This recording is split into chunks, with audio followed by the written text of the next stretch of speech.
Okay. Electronic business. നമ്മുടെ സിലബസിലുള്ള first മൊഡ്യൂളിൻ്റെ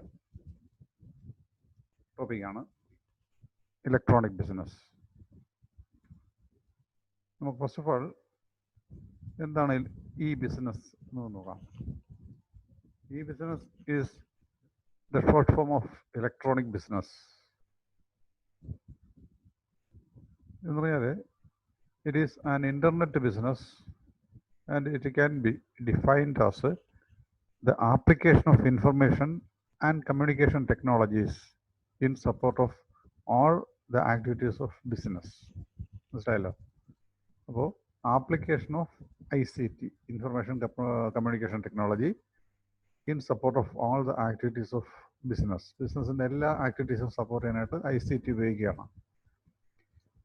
Electronic business methods enable companies to link their internal and external data processing systems more efficiently and flexibly to work more closely with suppliers and partners and to better satisfy the needs and expectations of their customers. ഇത് company എന്തിനുള്ള സാഹചര്യം ഒരുക്കുന്നു എന്ന് പറയുന്നത് internal and external data processing system വളരെ എഫിഷ്യൻ്റായിട്ടും ഫ്ലെക്സിബിളായിട്ടും work ചെയ്യാനായിട്ട് സഹായിക്കുന്നു. And that helps to work more closely with suppliers and partners. Suppliers കമ്പനിക്ക് ഇടപെടേണ്ടി വരുന്ന രണ്ട് സ്റ്റേക്ക് ഹോൾഡേഴ്സ് ആണല്ലോ, സപ്ലയേഴ്സും പാർട്ട്നേഴ്സും. അപ്പോൾ അവരുമായിട്ടുള്ള ഇടപാടിന് ICT നല്ലോണം ഉപയോഗിക്കാൻ സാധിക്കുന്നു. And to better satisfy the needs and expectations of their customers. Ultimate aim of a business is to provide customer satisfaction. അപ്പോൾ ഈ ICT ടെക്നോളജി ഉപയോഗിച്ചുകൊണ്ട് ഈ ബിസിനസ് ചെയ്യുമ്പോൾ the company can satisfy the needs and expectations of their customers. So far you have studied the meaning of e-business. E-business is an application of information technologies in support of all the activities of business. E-business involves business processes spanning the entire value chain. Value chain and ആദ്യം മുതൽ അവസാനം വരെയുള്ള എല്ലാ സംഗതികളും ഉൾപ്പെടുന്നതാണ് ഈ business. ആ value ചെയിനിൽ വരുന്ന സംഗതികൾ എന്താണെന്ന് നോക്കിയോളൂ. Electronic purchasing and supply chain management. Electronic purchasing എന്ന് പറഞ്ഞാൽ പ്രത്യേകിച്ച് പറയേണ്ട കാര്യമില്ലല്ലോ. സപ്ലൈ ചെയിൻ മാനേജ്മെന്റ് എന്ന് പറഞ്ഞാൽ അതിൻ്റെ ഡിസ്ട്രിബ്യൂഷൻ ചെയിനാണ്. Processing orders electronically, handling customer service and cooperating with business partners. ഇത് എല്ലാം ഈ ബിസിനസ്സിൻ്റെ പാർട്ടായിട്ട് വരുന്നുണ്ട്. ഇലക്ട്രോണിക് പർച്ചേസിംഗ് വരുന്നുണ്ട്, supply chain management, processing orders electronically, കസ്റ്റമേഴ്സിൻ്റെ ഭാഗത്തു നിന്ന് സാധനങ്ങൾ വാങ്ങാൻ കിട്ടുന്ന ഓർഡറുകൾ ഇലക്ട്രോണിക് സംവിധാനം ഉപയോഗിച്ച് തന്നെ, കമ്പ്യൂട്ടറൊക്കെ ഉപയോഗിച്ച് തന്നെ പ്രോസസ്സ് ചെയ്യുക. ഹാൻഡ്ലിംഗ് കസ്റ്റമർ സർവീസ്, കസ്റ്റമേഴ്സിൻ്റെ പരാതികളോ റിട്ടേൺ ഓഫ് ഗുഡ്സ് ഒക്കെ ഉണ്ടെങ്കിൽ അത് കൈകാര്യം ചെയ്യുക. ആൻഡ് കോഓപ്പറേറ്റിംഗ് വിത്ത് ബിസിനസ് പാർട്ട്നേഴ്സായിട്ട് സഹകരിക്കുക എന്ന് പറയുന്ന പാർട്ടുണ്ട്. സ്പെഷ്യൽ ടെക്നിക്കൽ സ്റ്റാൻഡേർഡ്സ് ഫോർ ഈ business facilitate the exchange of data between companies. അപ്പോൾ കമ്പനികൾ തമ്മിൽ ഡാറ്റ എക്സ്ചേഞ്ച് ചെയ്യുന്നതിന് സ്റ്റാൻഡേർഡ് ആണ്. നിങ്ങൾ അക്കൗണ്ടിങ്ങിൽ ഇനി വരുന്ന വർഷം മിക്കവാറും പഠിക്കും അക്കൗണ്ടിങ് സ്റ്റാൻഡേർഡ്സ്. ഒരു കമ്പനി ഫോളോ ചെയ്യുന്ന അക്കൗണ്ടിങ് മെത്തേഡ് വേറൊരു കമ്പനിയുടെ അക്കൗണ്ടിങ് മെത്തേഡായിട്ട് വ്യത്യാസം ഉണ്ടെന്നുണ്ടെങ്കിൽ നമുക്ക് കമ്പാരിസൺ പലപ്പോഴും ബുദ്ധിമുട്ടായിട്ട്, ഏത് കമ്പനിയാണ് പ്രോഫിറ്റബിൾ, ഏത് കമ്പനിയാണ് സാമ്പത്തികമായിട്ട് മെച്ചമുള്ളത് എന്നൊക്കെ മനസ്സിലാക്കാനായിട്ട് ബുദ്ധിമുട്ടുണ്ടാവും. അത് ഒഴിവാക്കാൻ വേണ്ടി നമ്മൾ അക്കൗണ്ടിങ് സ്റ്റാൻഡേർഡ്സ് പാലിക്കാറുണ്ട്. അതുപോലെ ഈ ഇലക്ട്രോണിക് ഡാറ്റ ചേഞ്ചിനും ടെക്നിക്കൽ സ്റ്റാൻഡേർഡ് പാലിക്കേണ്ട ആവശ്യമുണ്ട്. അപ്പോൾ അത് ഇതിൻ്റെ ഒരു പാർട്ടാണ്. E-business software solutions allow the integration of intra and inter-firm business processes. ബിസിനസ്സിനകത്തുള്ളതും ബിസിനസ്സിന് പുറത്തേക്കുള്ളതുമായിട്ടുള്ള എല്ലാ പ്രവൃത്തികളുടെയും ഇൻ്റഗ്രേഷന് സാധ്യമാക്കുന്നതാണ് ഈ ബിസിനസ് സോഫ്റ്റ്വെയർ.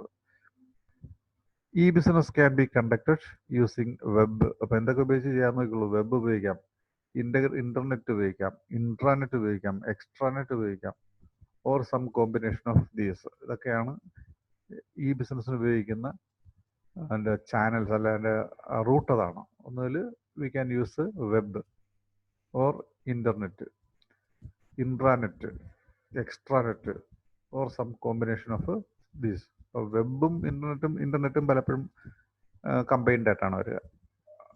അപ്പോൾ ഇതൊക്കെയാണ് ഇതിനുവേണ്ടി ഉപയോഗിക്കുന്നത്. ഈ ബിസിനസിൻ്റെ സബ്സെറ്റ്സ് എന്തൊക്കെയാണെന്ന് അറിയാമോ? അതിനകത്ത് ഉൾപ്പെടുന്ന മറ്റുള്ള സംഗതികൾ. Application can be divide in 3 categories. ഈ ബിസിനസ് ആപ്ലിക്കേഷൻസ് 3 കാറ്റഗറി എടുത്തിരിക്കും. അതിനെയാണ് നമ്മൾ സബ്സെറ്റ് കൊണ്ട് ഉദ്ദേശിക്കുന്നത്. ആ 3 സബ്സെറ്റ് എന്ന് പറഞ്ഞാൽ 1 internal business system, 2 enterprise communication and collaboration, 3 electronic commerce. Business to business, B2B and B2C എന്ന് പറയുന്ന 2. ഇതിൽ ഓരോന്ന് നമുക്ക് നോക്കാം. ഇന്റേണൽ ബിസിനസ് സിസ്റ്റംസിൽ കവർ ചെയ്യുന്നത് CRM, customer relationship management. Customers ആയിട്ട് റിലേറ്റ് ചെയ്യാനായിട്ട് എല്ലാ ഈ ബിസിനസ് കമ്പനികളിലും ഓരോ വിങ് തന്നെ ഉണ്ടാവും. Next one is enterprise resource planning. അതിനെക്കുറിച്ച് ഡീറ്റെയിൽ ആയിട്ട് നിങ്ങൾ PG ലെവലിലേക്ക് എത്തുമ്പോൾ പഠിക്കും. എന്തായാലും കമ്പനിക്കകത്തുള്ള റിസോഴ്സ് പ്ലാൻ ചെയ്യാനുള്ള ഒരു വിങ് ഉണ്ടാവും. അതുപോലെ ഡോക്യുമെൻറ്റ് മാനേജ്മെൻറ്റ് സിസ്റ്റം. പ്രത്യേകിച്ച് പറയേണ്ട കാര്യമില്ല, കമ്പനിയായിട്ട് ബന്ധപ്പെട്ട ഡോക്യുമെൻറ്റുകൾ പലപ്പോഴും ലീഗൽ പ്രശ്നങ്ങളൊക്കെ ഉണ്ടാവാറുണ്ട്. അങ്ങനെയുള്ള പ്രശ്നങ്ങളൊക്കെ നേരിടണമെങ്കിൽ ഇതെല്ലാം ഡോക്യുമെൻ്റ് ആയിട്ട് സൂക്ഷിക്കേണ്ട ആവശ്യമുണ്ട്.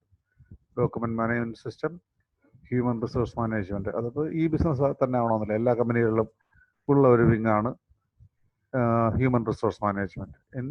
ഇത് ഇത്രയും കവർ ചെയ്യുന്ന ഇന്റേണൽ ബിസിനസ് സിസ്റ്റമുണ്ട്. അതുപോലെ എൻ്റർപ്രൈസ് കമ്മ്യൂണിക്കേഷൻ ആൻഡ് കൊളാബറേഷൻ എന്ന് പറയുന്ന വേറൊരു സബ്സെറ്റ് ഉണ്ട്. അത് കമ്മ്യൂണിക്കേഷനായിട്ട് ബന്ധമുള്ളത് VoIP, voice over internet protocol. അതുപോലെ content management system, email, voice mail, web conferencing, business process management എന്നിങ്ങനെ ഉൾപ്പെടുന്ന കമ്മ്യൂണിക്കേഷനുമായിട്ട് ബന്ധപ്പെട്ട സബ്സെറ്റ്. പിന്നീട് വരുന്നത് ഇലക്ട്രോണിക് കോമേഴ്സിൻ്റെ 2 ആസ്പെക്റ്റുകൾ, B2Bയും, അതായത് ബിസിനസ് ടു ബിസിനസ്സും ബിസിനസ് ടു കൺസ്യൂമറും. ഇതിൽ നമ്മൾ പ്രത്യേക പരിഗണന കൊടുക്കുന്നത് ഇൻ്റർനെറ്റ് ഷോപ്പുകൾ, supply chain management, online marketing, offline marketing എന്നിവയെല്ലാം ഇതിൻ്റെ സബ്സെറ്റായിട്ട് നമുക്ക് കണക്കാക്കാവുന്നതാണ്. മോഡൽസ് പറയുമ്പോൾ നമുക്ക് ഒരു തരത്തിൽ ഇങ്ങനെ ക്ലാസിഫൈ ചെയ്യാം: e shops, e commerce, e procurement, e malls, e options, virtual communities, collaboration platforms, third party market place, value chain integrators, value chain service providers, information brokerage, telecommunication, customer relationship എന്നിങ്ങനെയുള്ള മോഡലായിട്ട് നമുക്ക് ഒരു തരത്തിൽ classify ചെയ്യാം. അതാണ് പറയുന്നത് when organisations go online they have to decide which e business models best suit their goals. അപ്പോൾ ഏത് മോഡലാണ് കമ്പനിക്ക് പറ്റിയതെന്ന് തിരഞ്ഞെടുക്കുക.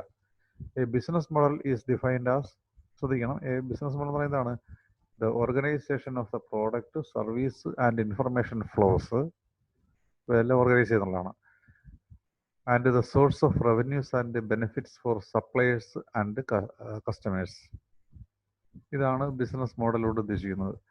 Organisation of product, service and information flows, ഇതെല്ലാം ഓർഗനൈസ് ചെയ്യുക. പ്രോഡക്റ്റ്, സർവീസ് ആൻഡ് ഇൻഫർമേഷൻ്റെ flow. And the source of revenue and benefits for suppliers and customers. ഈ കമ്പനിയുടെ 2 സ്റ്റേക്ക് ഹോൾഡേഴ്സാണ് സപ്ലയേഴ്സും കസ്റ്റമേഴ്സും. അവർക്ക് ബെനിഫിറ്റ് കിട്ടുകയും നമ്മുടെ കമ്പനിക്ക് റവന്യൂ കിട്ടുകയും ചെയ്യുന്ന തരത്തിലേക്ക് ഈ പറഞ്ഞ സർവീസ്, പ്രോഡക്റ്റ്, ഇൻഫർമേഷൻ എന്നിവയെ ഓർഗനൈസ് ചെയ്യുന്നതിനെയാണ് ബിസിനസ് മോഡൽ എന്ന് പറയുന്നത്. The concept of e business model is the same but used in the online presence. അപ്പോൾ ഇതിന് പ്രധാനപ്പെട്ട ഈ ബിസിനസ് മോഡൽസ് നേരത്തെ പറഞ്ഞതുപോലെ ഈ കൊടുത്തിരിക്കുന്നതാണ്: e shop, e commerce, e procurement, e malls, e options. അതിനകത്തുള്ള എല്ലാ ഇയും എന്താണെന്ന് നമുക്ക് അറിയാമല്ലോ. E shop means electronic shop. അപ്പോൾ ഈ എന്ന് പറഞ്ഞാൽ നമ്മൾ ഉദ്ദേശിക്കുന്നത് ഇലക്ട്രോണിക് ആണ്. അതിൽ വെർച്വൽ കമ്മ്യൂണിറ്റീസ്, ഇപ്പം നമ്മളിപ്പോൾ ഈ ക്ലാസ് എടുക്കുന്നത് ഒരു വെർച്വൽ കമ്മ്യൂണിറ്റി നിന്നുകൊണ്ടാണെന്ന് അറിയാമോ? നമ്മൾ യഥാർത്ഥത്തിൽ ആൾക്കാർ ഒത്തുകൂടിയിരിക്കുകയല്ല, അതുപോലുള്ള കമ്മ്യൂണിറ്റിയാണ് ഈ മാർക്കറ്റിൽ വരുന്നത്. ആൾക്കാർ ദൂരെയുള്ള സ്ഥലങ്ങളാണ്, പ്രത്യേകിച്ചും പല രാജ്യങ്ങളിലൊക്കെ ഇരിക്കുന്ന ആൾക്കാരായിരിക്കും. അതുപോലെ കൊളാബറേഷൻ പ്ലാറ്റ്ഫോംസ്. അല്ലെ, കൊളാബറേഷൻ പ്ലാറ്റ്ഫോം എന്ന് പറയുമ്പോൾ നമുക്ക് നമ്മുടെ ആമസോൺ എന്ന വെബ്സൈറ്റിൽ നിന്ന് ഒരു HP യുടെ ലാപ്ടോപ്പ് മേടിക്കുകയാണെങ്കിൽ അല്ലെ HP യുടെ പ്രോഡക്റ്റ് മേടിക്കുകയാണെന്നുണ്ടെങ്കിൽ there is a collaboration between Amazon and HP. അതാണ് കൊളാബറേഷൻ പ്ലാറ്റ്ഫോം ഒക്കെ അവിടെ ഉണ്ടാക്കി വെക്കണം. അതുപോലെ തേർഡ് പാർട്ടി മാർക്കറ്റ് പ്ലേസ് ഉണ്ടാവും. ചില കേസുകളിൽ ഒരു പ്രോഡക്റ്റ് ഏതെങ്കിലും ഒരു മൊബൈൽ മേടിക്കുകയാണെന്നിരിക്കും, ആ മൊബൈൽ മേടിക്കാനായിട്ട് ആമസോണിൽ നിന്ന് മേടിക്കുകയാണെങ്കിൽ ആമസോൺ തന്നെ ചോദിക്കും ഏത് സെല്ലറിൽ നിന്നാണ് മേടിക്കുന്നതെന്ന്. അവർക്ക് പല പല സെല്ലേഴ്സ് ഉണ്ടാവും. അപ്പോൾ അതാണ് തേർഡ് പാർട്ടി, പിന്നെ അവരെ സംബന്ധിച്ച് തേർഡ് പാർട്ടി മാർക്കറ്റാണ്. അതുപോലെ വാല്യൂ ചെയിൻ ഇൻ്റഗ്രേറ്റേഴ്സ് ഉണ്ടാവും, വാല്യൂ ചെയിൻ സർവീസ് പ്രൊവൈഡേഴ്സ് ഉണ്ടാവും, information brokerage, telecommunication, customer relationship എന്നിവ. ഇങ്ങനെ ഒരു മോഡൽ നമുക്ക് ഇങ്ങനെ തരംതിരിക്കാം. വേറൊരു തരംതിരിവാണ് പ്രൊവൈഡറുടെയും കൺസ്യൂമറുടെയും അടിസ്ഥാനത്തിൽ ഇതിനെ ക്ലാസിഫൈ ചെയ്യണമെങ്കിൽ റഫ്ലി dividing the world into providers, producers and consumers of clients, one can classify e business in the following categories. നോക്കിയുള്ളൂ: business to business B2B, business to consumer B2C, business to employees B2E, business to government B2G, business to government to business G2B, government to government G2G, government to citizen G2C, consumer to consumer C2C, consumer to business C2B. അപ്പോൾ ഇത് self explanatory ആണ്. ബിസിനസ്സും തമ്മിലുള്ള online കച്ചവടമാണെന്നുണ്ടെങ്കിൽ അതിനെ B2B ആണ്. Business സ്ഥാപനവും കൺസ്യൂമറും തമ്മിലുള്ള, business സ്ഥാപനത്തിൽ നിന്ന് കൺസ്യൂമറിലേക്കുള്ള പിന്നെ ഈ ബിസിനസ് ആണെങ്കിൽ B2C. ബിസിനസ്സുകാരും അവരുടെ എംപ്ലോയീസും തമ്മിൽ ഉള്ള കമ്മ്യൂണിക്കേഷൻ ആണെങ്കിൽ B2E എന്നിങ്ങനെയാണ് നമുക്ക് ഇതിനെ മോഡലിനെ ക്ലാസിഫൈ ചെയ്യാൻ പറ്റുന്നത്. ഇത് വേറൊരു ടാബുലർ ഫോമിൽ കൊടുത്തിരിക്കുകയാണ്, ശ്രദ്ധിച്ചോളൂ. ഇവിടെ കോളം വൈസായിട്ട് ബിസിനസ്, കൺസ്യൂമർ, ഗവൺമെൻറ് എന്നും റോ വൈസായിട്ടും അതുപോലെ ബിസിനസ്, കൺസ്യൂമർ, ഗവൺമെൻറ് എന്നും തരംതിരിക്കുന്നു. അതിന് എക്സാമ്പിളുകളും കൊടുത്തിട്ടുണ്ട്. ആദ്യത്തെ B2B എക്സാമ്പിൾ, ബിസിനസ് ടു ബിസിനസ്സിന് എക്സാമ്പിൾ. ഞാൻ റോയുടെ ഐറ്റങ്ങളാണ് ആദ്യം വായിക്കുന്നത്. ബിസിനസ് ടു ബിസിനസ്, അതിന് എക്സാമ്പിൾ B2B കോണിസിൻഡ്.com. അതുപോലെ ബിസിനസ് ടു കൺസ്യൂമർ B2C ഡെൽ.com. ഇങ്ങനെ ഓരോന്നിൻ്റെ എക്സാമ്പിൾ നിങ്ങൾ നോക്കി മനസ്സിലാക്കി വെക്കുക.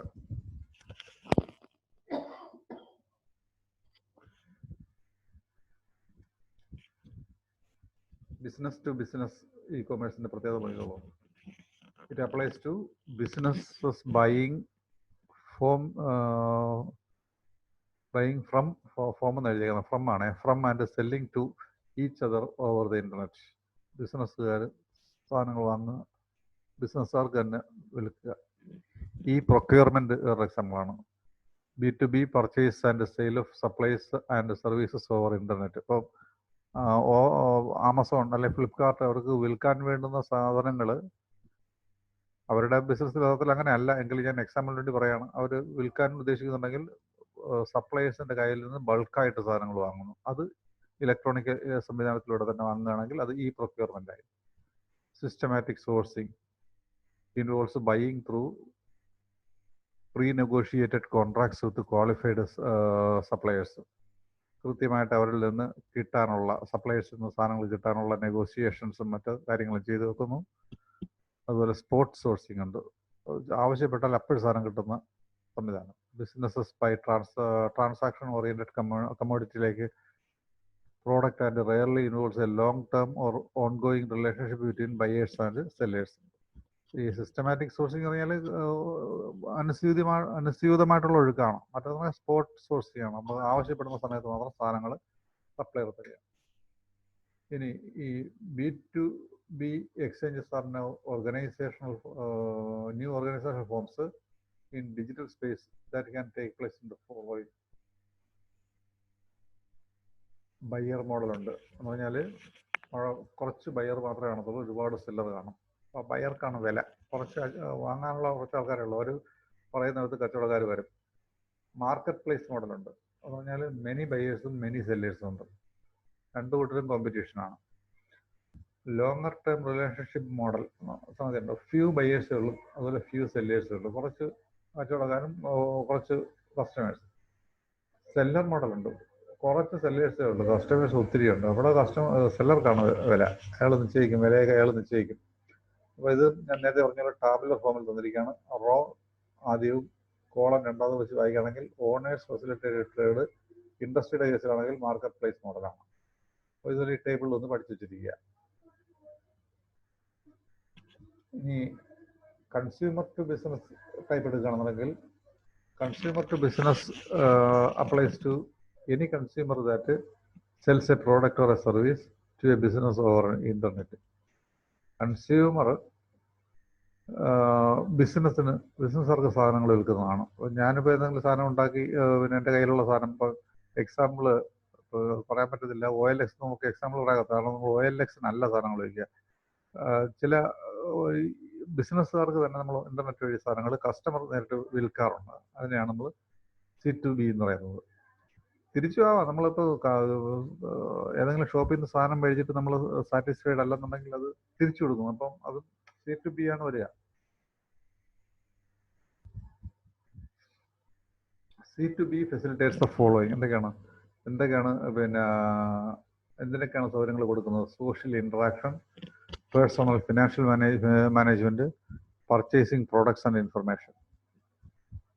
ഇനി കൺസ്യൂമർ ടു കൺസ്യൂമർ എന്നൊരു ഏർപ്പാടുണ്ട്. അതാണ് നേരത്തെ പറഞ്ഞ നമുക്ക് കാണാം OLX സംവിധാനം എന്ന് പറയാം. ഇവിടെ ഒരു കസ്റ്റമർ വേറൊരു കസ്റ്റമർ സാധനങ്ങൾ വിൽക്കുക അല്ലെങ്കിൽ വാങ്ങുക ചെയ്യുകയാണ്. Applies to sites primarily offering goods and services to assist consumers interacting with each other over the internet.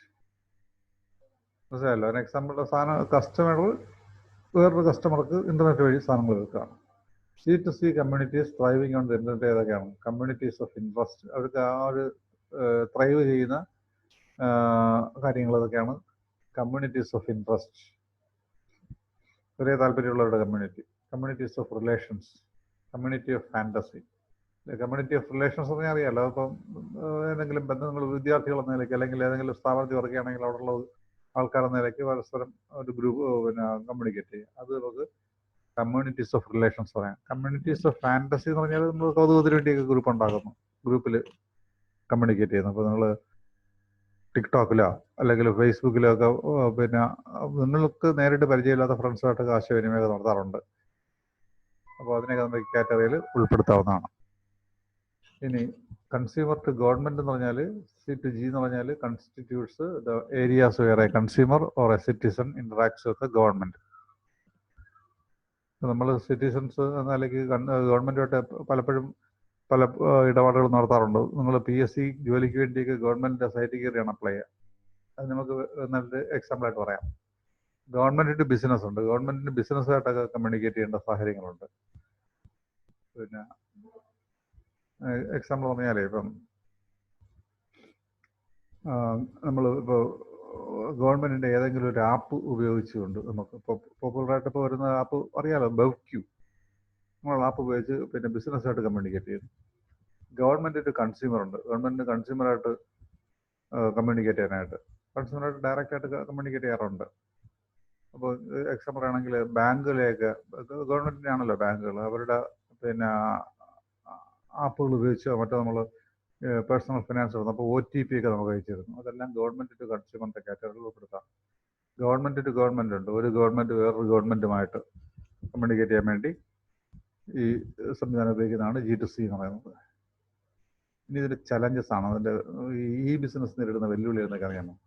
പ്രധാനമായിട്ട് 3 തരം വെല്ലുവിളികളുള്ളത്. 1 സെക്യൂരിറ്റി ആയിട്ട് ബന്ധപ്പെട്ട്, 2 കോസ്റ്റുമായിട്ട് ബന്ധപ്പെട്ട്, 3 ലീവറേജ് എക്സിസ്റ്റിംഗ് സിസ്റ്റം.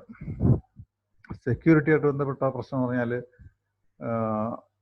പ്രത്യേകിച്ച് പറയേണ്ടായിരുന്നില്ല അല്ലേ? അതായത് കസ്റ്റമേഴ്സിന്റെ ഭാഗത്തു നിന്ന് ചിന്തിക്കുമ്പോൾ നമുക്ക് ഇന്റർനെറ്റ് വഴിയോ മൊബൈൽ ഫോൺ വഴിയോ അങ്ങനെ പുതിയ പ്ലാറ്റ്ഫോം വഴിയൊക്കെ പേയ്മെന്റ് ഒക്കെ നടത്തുമ്പോൾ അത് എത്രത്തോളം സേഫ് ആണ് എന്നതിനെ സംബന്ധിച്ച് നമ്മൾ ആശങ്ക ഉണ്ടാറുണ്ട്. പലപ്പോഴും കസ്റ്റമേഴ്സിന്റെ പൈസ അടിച്ചിട്ട് വരാറുണ്ട്.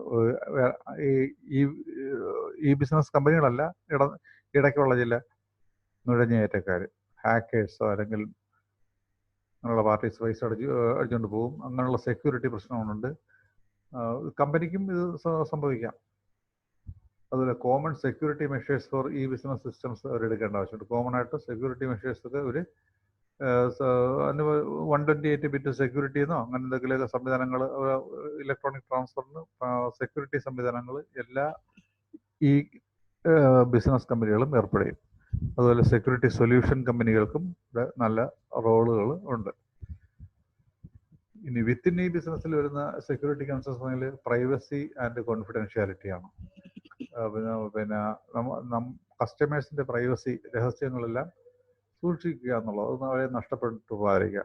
ഓതന്റിസിറ്റി, അവർ കൊടുക്കുന്ന ഉൽപ്പന്നങ്ങൾ കൊടുക്കുന്ന വിവരങ്ങളെല്ലാം ഓതന്റിക്കാണ്, കൃത്യത ഉണ്ടാവണം. ഡേറ്റ ഇൻറ്റഗ്രിറ്റി ഉണ്ടാവണം, അതായത് ഒന്ന് പറഞ്ഞിട്ട് വേറൊന്ന് സപ്ലൈ ചെയ്യുന്ന സംവിധാനം ആവരുത്.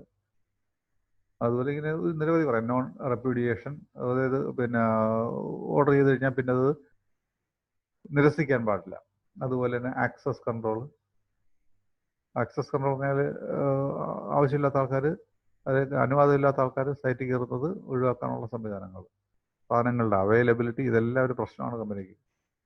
Common security measures for the ഈ ബിസിനസ് സിസ്റ്റംസ്, ഫിസിക്കൽ സെക്യൂരിറ്റി ഉണ്ട്, ഫിസിക്കൽ സെക്യൂരിറ്റി പറഞ്ഞാൽ കമ്പനി കള്ളം കയറാൻ നോക്കാത്തുള്ള സംവിധാനമേ ഉള്ളൂ. ഡേറ്റ സ്റ്റോറേജ്, കിട്ടുന്ന വിവരങ്ങളെല്ലാം ശേഖരിച്ച് വെക്കുക എന്നുള്ള പ്രശ്നം. Data transmission and application development, system administration എന്നിവയെല്ലാമാണ് ഈ കാറ്റഗറിയിൽ ഉൾപ്പെടുത്തിയിരിക്കുന്നത്. ഇതിനുള്ള സെക്യൂരിറ്റി സൊല്യൂഷൻസ് പറഞ്ഞാൽ ആക്സസ് ആൻഡ് ഡേറ്റ ഇൻറ്റഗ്രിറ്റി സംബന്ധിച്ച് സൊല്യൂഷൻസ് കണ്ടെത്തേണ്ട ആവശ്യം, ഡേറ്റ എൻക്രിപ്ഷൻ നടത്തേണ്ട ആവശ്യമുണ്ട്. എൻക്രിപ്റ്റ് പറഞ്ഞാൽ അത് പിന്നീട് പാസ്വേഡ് മറ്റോ ഉപയോഗിച്ച് തുറക്കാൻ പറ്റുമെന്നുള്ള കണ്ടീഷനാക്കി എടുക്കുക. ഡിജിറ്റൽ സർട്ടിഫിക്കറ്റിൻ്റെ പ്രശ്നങ്ങൾ, ഡിജിറ്റൽ സിഗ്നേച്ചേഴ്സ്, ഇവയെല്ലാം ഇതിൻ്റെ സൊല്യൂഷൻസ് ആയിട്ട് ഉരുത്തിരിഞ്ഞ് വന്നിട്ടുള്ളതാണ്. Okay, thank you.